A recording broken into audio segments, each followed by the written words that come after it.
In 600 BC, the Greeks first discovered that static electricity could be generated by rubbing amber. It wasn't until the 18th century, however, that Benjamin Franklin theorized that electrical fluid might be composed of particles.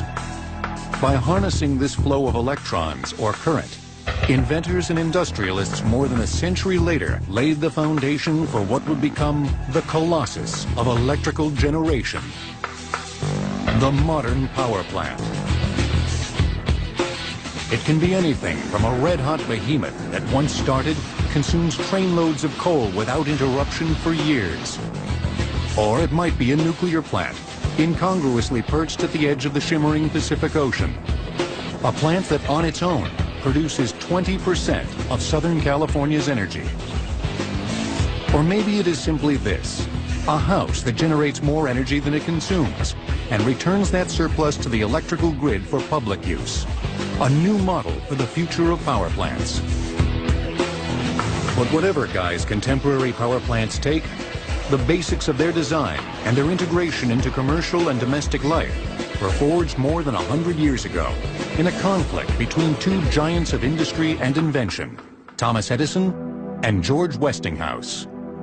The outcome of the fierce competition between these two men would ultimately dictate how electricity would be generated and transmitted. But their first battle would be waged over how to bring safer light to the cities of America. Early natural gas lighting systems in homes, for example, on occasion were quite dangerous. They had no shut-off valves, so if the lamp went out, the gas would continue to accumulate in the home, and they had some major explosions in homes. In 1879, Thomas Edison invented the first commercially practical incandescent lamp with a high-resistance filament that glowed when heated by a low current. He soon followed this with designs for a complete distribution system for light and power.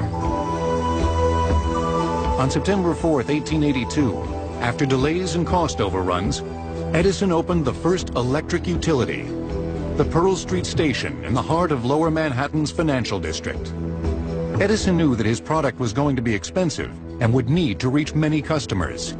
The whole reason for Edison's Pearl Street Station in New York City in 1882 was to demonstrate that electric technology could be used on a widespread basis, not serving one customer like steam engines in old factories, but many, many customers. Edison's choice of direct current technology at Pearl Street limited his power plant's range.